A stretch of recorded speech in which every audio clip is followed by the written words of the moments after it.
Welcome back to the channel, everybody. Quancredible here to bring you one of the funnest parts of being in any fandom or admiring any series, and that would be looking into a what if scenario. So now, this one, a lot of you people may not have really ever thought about this, but me and myself, being a fan of the Golden Dawn as well as of have kind of wondered this to myself, and I've even asked some people before in the past, and that would be what if the Golden Dawn were the ones to go to the underwater sea temple instead of the Black Bulls? Like, how would that go? And of course, one of the bases for this is assuming that like William and Partry aren't the same person or sharing the same body, because obviously Veto or William would not necessarily want to harm each other. So if we could like ignore that factor entirely for this what if scenario, because I mean it's a what if scenario, so that's another thing. Yeah, and that's another thing while I'm actually on that topic. This is a what if scenario, so like chill out on like any super technical anything, because it's strictly for like fun theory craft, and I thought it would be fun to think about and give my take on what I believe would have happened. So I mean, if you want to get all technical about stuff, you can just save that for something else. But back to what I was saying for the main like setup of this what if scenario. So it's like I said, if the Golden Dawn were in the place of the Black Bulls during the Underwater Sea Temple. Now, as for the Golden Dawn members that we are going to use, if you go back and count, there was only 10 members included. There was only 10 members of the Black Bulls, including Yami, that went along to the Underwater Sea Temple. So I thought that would only be fair to mirror the same thing for the Golden Dawn. The 10 members that we're going to use are going to be like the most prominent ones, and oddly enough, we kind of only know by name of 10 Golden Dawn members, so it kind of works out. That would be William, Langris, Klaus, Mimosa, Latoli, David, Haman, Shirin, and Alakadora. I believe that's 10. But we're going to use those 10. Obviously, for characters like Latoli and David, we don't have a lot on them, just because we really only got to see them in their elven states. So like when in the what if scenario, definitely going to have to think about how to like tone them way down, just because they're clearly nowhere near as powerful as they were in their elven forms. And as for the rest of the Golden Dawn members, besides the ones that have the elven forms, for them, I was going to use the ones that took place in the Kitten Invasion. Believe it or not, I don't know if a lot of you know this, but the Kitten Invasion, like when the Diamond Kingdom attacked the Clover, and and the rest of the Golden Dawn fought them off, that happened only like 2 days after the Veto, or after the actual Veto fight. Like, so, like, it was like the Black Bulls went to the Underwater Sea Temple, and they fought Veto that same day, and then Finral had to rest for one full day to get his magic back so they could go back to the surface. So you could interpret that as either like they just rested the next day and went back, or they rested a full day and then went back the very next day. And then when they get back, and when they got back, that's when Yami, Charmy, and Asta went to give the report to Julius, and that is when the attack happened. So to use the Golden Dawn, or I guess like, yeah, to use the Golden Dawn mostly from that exact instance would make the most sense, since time period wise, it was literally right then. Again, for characters like Alakadora and like Haman and Shirin and stuff, and those kind of characters, you can assume that they're probably roughly at the same strength of when we seen them. So like you can kind of take Klaus from like the dungeon arc and maybe tweak him a bit higher. You can take like Alakadora from the invasion arc, maybe tweak him a bit higher, just because nobles don't really train all like that. Like the only like nobles that we really see training is like Klaus. That's like it. But like aside from the other ones, the ones like Alakdor, the ones like Haman, they don't train, so they're essentially more than likely going to be about as strong as they've always been.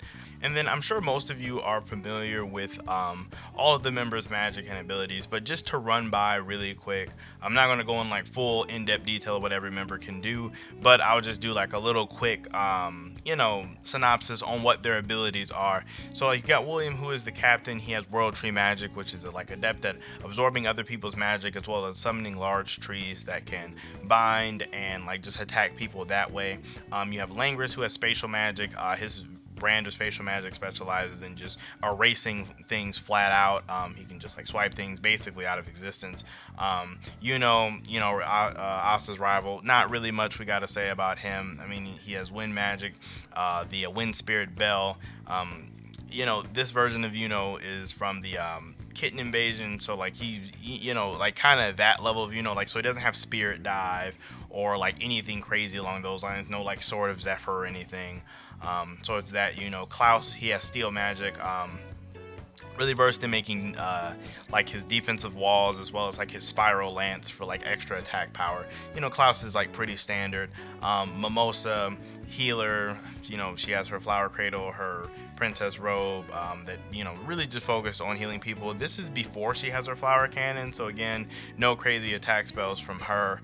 Then we have Latoli. Like I said, we don't have a lot of information on her before her elven transformation, but we can kind of gauge how strong she is just because like her elven, we know like the elven transformations made people's magic way off of the charts, so we're obviously going to tone that down a bit. Like obviously her another atlas would not be able to take up such a large area. I mean, even having it a little bit farther from herself, like even if you make it like what her own personal bubble would be, is probably as much as I'm willing to give her for this exact scenario in this time period, to be honest with you. Then we also have David. Like I said, not a ton of information on David beforehand. Even in his elven state, we don't have a lot of information on David. All we really know about him is that his dice magic can make other magics weaker, depending on his dice roll that he got. So we can kind of tone that down a bit, but I mean obviously we can assume if he rolls a 6 that's like a pretty big effect regardless. Haman is a glass magic user, so basically he can like summon glass, use that to attack or reflect the glass around to see places around. Real again standard. Like Golden Dawn has lots of really standard members. Part of their group. Then we have Shirin or Sirin, however you want to pronounce his name. I think I would just bounce back between whatever I say. He uses stone magic. He was the mage that made a whole like replica of the Culver Capital during the zombie attack, as well as the Eye of Midnight Sun base during the Eye of Midnight Sun attack when they raided the Gravito Stone. So he's pretty adept. He also has like some attack spells. He's no stranger to fighting and things along those lines. Can create like, he can fight up close physical, or he can shoot rocks at you. I mean, Sharon's super basic, as well as the last one, Alec Dora. He was the sand mage that was able to restrain Asta for a little while in the after they were rewarded stars.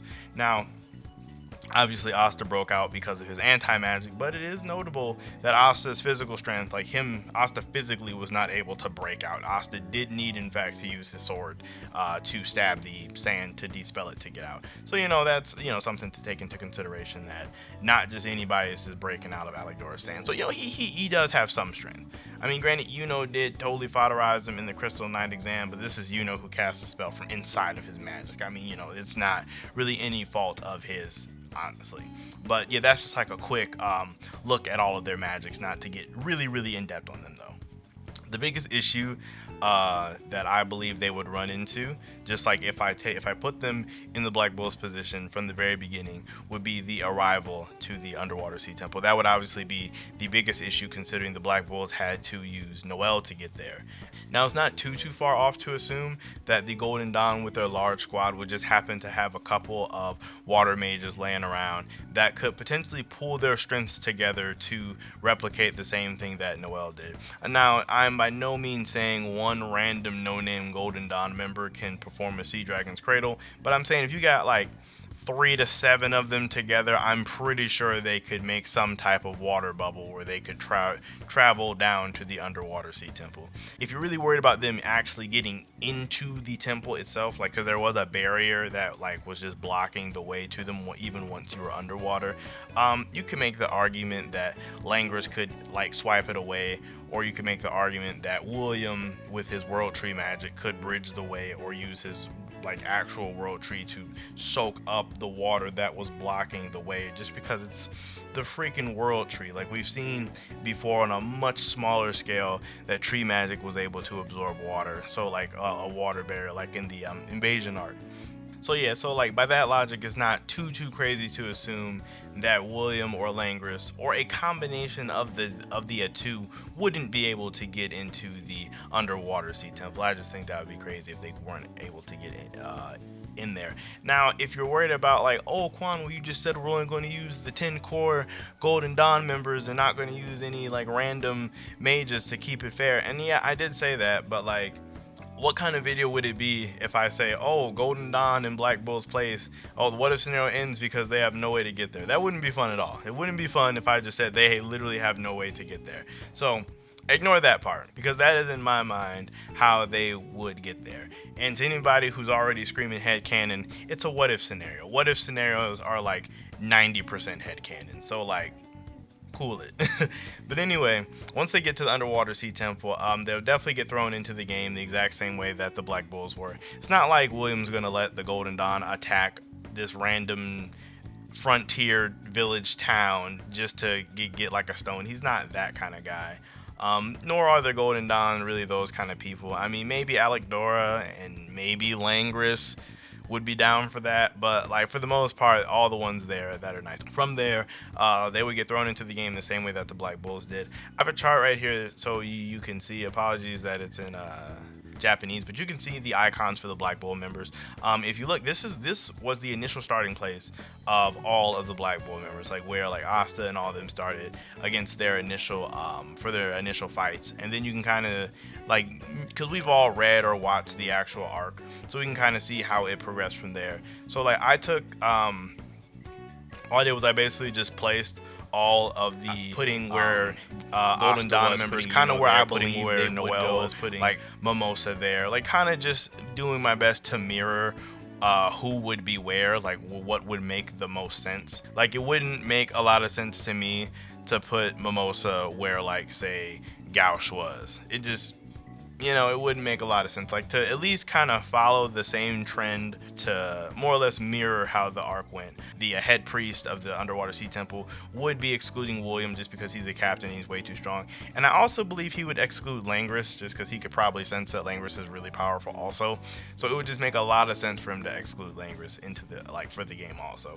Just because like, I mean, obviously we all know if Langris actually takes part in this, he just like, he would kill some people. Like he would, those like random priests would be dead, like they would die. So I'm assuming he would exclude him also. And yeah, I don't think Langris would care that he has to work less. So I can't foresee him having a real issue with that.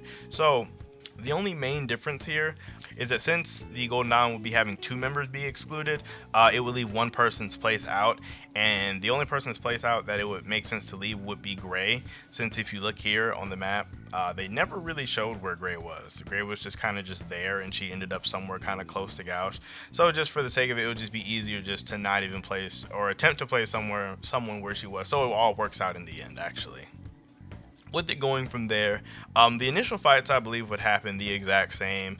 Sheeran, Alec Dora, Klaus, and Yuno would definitely destroy their initial opponents. Same way with Luck, Magna, Gauche, and like Asta did. I believe they would have no initial issues at all with random priest mages. They should be fine, just because those random priests were like stated to be kind of around intermediate level, and most of the golden, I mean granted the Black Bulls are much stronger than their rank, so they were able to deal with them easily, but the Golden Dawn members are actually just ranked fairly high. They're like their own selves. With the excluding of this version of Yuno, I believe this exact version of Yuno is like a lower class, like a lower intermediate, but we know Yuno's like way stronger than that, so I believe they would have no issues there.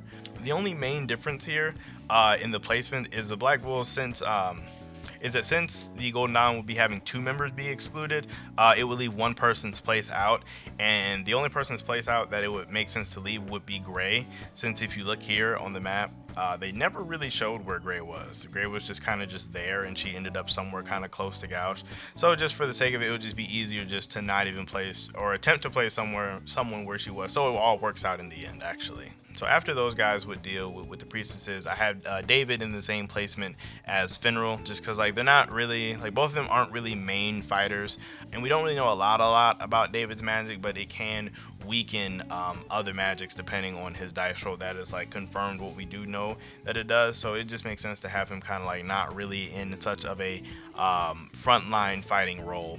And then for Latoli, her in the same place as Vanessa, she can more than likely beat a random priest with, moderate ease, similar to Vanessa, because they're both not really main fighters, but they could probably beat, a random priest. And then I had Haman in the same spot as Charmy, just because those two are really funny. So like it just makes sense. He's like a jokey-ish character. And then also out of the group here, we know that Charmy got put to sleep by Kahono. If anyone here would to get like put to sleep by Kahono, it would make the most sense that it would be Haman. I could totally see him getting put to sleep. But that being said, the kind of progression of the arc would lead to the point where Klaus and Alec-Dora would mimic how Luck and Magna would face off against Gio, Kyoto, and Kono's father. I think he's like just regular water magic guy. Now this guy, he was stated to have magic on the level of Captain Yami's or something along those lines, which means it's safe to assume this guy has like around captain level mana, captain level power or so. So definitely not saying Klaus or Alec-Dora would clap this guy at all. I do think that they would probably perform a bit better than Luck and Magna did, just because I feel like Klaus and Alec-Dora, like just both of them are individually stronger than Magna is and in this moment. So like, not saying Magna was holding Luck back, but just saying he was really only able to provide support for Luck. Not that it matters though, because this would be around the time where Veto crashes in and the arc really starts to like hit like the real meat of where the arc is. So from here you have this big shift in the game where it's everybody versus Veto. So like you would have Yuno and Kyoto on their way to where Veto is. Mimosa and Kahono will be on their way, as well as like just everybody else. So from here you would get Klaus, Alec-Dora, and Gio versus Veto. Now this part I believe would happen extremely similar to how it did in both the manga and the anime for the Black Bulls, whereas Gio gets like clapped by Veto immediately, and then Klaus and Alec-Dora could try to put up as big a fight as they could, but ultimately not really be able to do much against Veto at all, just because it's freaking Veto. One of the big things here that I believe would start to take place differently from the Black Bulls versus the Golden Dawn is in the room with Jisfo, William, and Langris, when they like realize kind of what's going on and they want to get out. I believe between William and Langris, they could more than likely get out of being separated or being kind of put in a different dimension. Just with Langris's ability to, he has spatial magic, so he can just erase things. I believe he would be able to erase the barrier that is like separating them, because this guy's spatial magic, like the random Eye of Midnight Sun user that was holding them, is not like he put them off in like a closed off different pocket dimension somewhere else. They could literally see where they wanted to go. Like if you look at it, Yami and Jisoo could see out, like they could see the rest of the Sea Temple. They were just kind of closed off from that, so they couldn't get out. But I believe like either Langris could erase it, or if you want to make the argument that Langris can't erase it, I have another theory for that later. But assuming he can erase it, he would swipe his way out, and then him and William at this moment would be on their way from here. And then from this point, with them on their way, you would get Yuno and Kyoto arriving at the scene to see like Alec-Dora and Klaus beaten. I really want to say Klaus and Alec-Dora would lose a bit sooner than Luck and Magna, just because I don't think their teamwork will go all that well, just because Alec-Dora is really abrasive and Klaus is just Klaus. I mean, Klaus is going to try his absolute hardest just because that's who he is, but I don't think they're going to fare as well as Luck and Magna. But with Yuno and Kyoto there, they'll definitely be able to give Veto a much harder time, just because Yuno's able to like fight at a higher level than Asta is in this moment. You can see this just from how he was able to fight against Shining General Lagus. Like they were flying all over the place. I mean, granted, the anime kind of hyped it up a little bit, but you can still see it. It's still present in the manga, the level of the fight that Yuno was able to have. But the main issue here is that they are inside of a cave. So Yuno's kind of one of his bigger things is his mobility. So his mobility is very nerfed to being inside of a cave. So he definitely won't fare. He won't be able to fight Veto on the level that he probably wants to be able to. But the same thing would still happen. Him and Kaito would get clapped, but Yuno's never going to give up. Same as Asta. They both have that for people who think that they don't. Yuno doesn't give up. Every time we think Yuno is down, he gets back up. So he has that same thing as Asta. But Yuno would definitely still be no match for Veto at this point. So from here, this would be when Kahono and Noel appear, that's how it happened in the Black Bulls scene. So for the Golden Dawn, it would be Kahono and Mimosa. Now this one in the beginning, it starts to play the same, but it gets like mad different after that. So their arrival is probably about the only thing that will play the exact same from across Black Bull scenario to Golden Dawn scenarios. They would arrive to save Yuno in the nick of time or whatever, and then Kahono and Kyato would go on their combo spell offensive against Veto. But in this moment, when it actually happened in the underwater sea temple, Noelle really wasn't able to do anything in this exact moment. She kind of just sat there and, for lack of better words, watched Kyoto and Kahono fight. Whereas in this moment, Mimosa is a healer, so she would be able to at least heal Alec-Dora, Klaus, and Yuno, actually get them back some strength from being beaten so badly by Veto, while Kyoto and Kahono attempt to fight Veto. However, more than likely the same thing would happen to those two, where they would get their leg chopped off and throat crushed.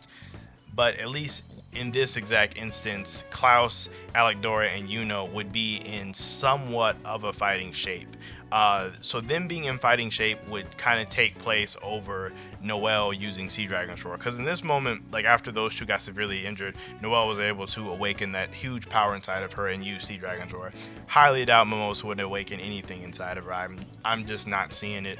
Even if you were to say, oh, it's in this moment that Mimosa awakens to her flower cannon, that flower cannon is significantly weaker than Noelle Sea Dragon's Roar, at least in portrayal and in my opinion. I feel like there's no one who thinks that the flower cannon is anywhere near Noelle Sea Dragon's level, so we're not even going to bring that up. We're not even going to talk about that. But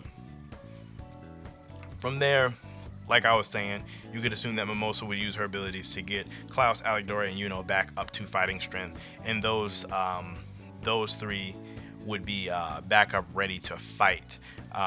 It's also at this point that you realize that Veto, since he never got severely injured, he would have no reason to go into his third eye state to start using even more power, which is kind of cool. It was also around this time that Finral and